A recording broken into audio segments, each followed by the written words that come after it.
آزادسازی اولیه چسبندگی‌های روده باریک انجام شد به دنبال لاپاراتومی قبلی که 4 سال پیش در یک مرکز دیگه انجام شده. بیمار دچار چسبندگی‌های متعددی شده که در این قسمت ملاحظه می‌فرمایید آبسه بسیار بزرگ اینترلوپ وجود داره که مقدار زیادی چرک و ترشحات چرکی ازش خارج میشه.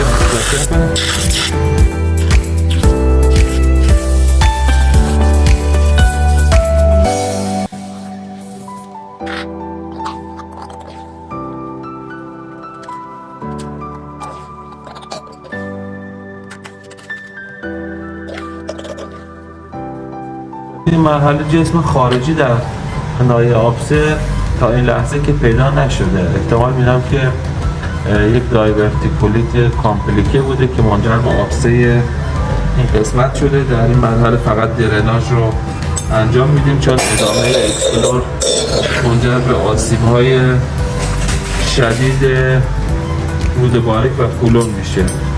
شکم رو شستشو میدیم و درن مناسب رو تعبیه میکنیم تا بعد از کنترل کامل سپسیس بیمار و عفونت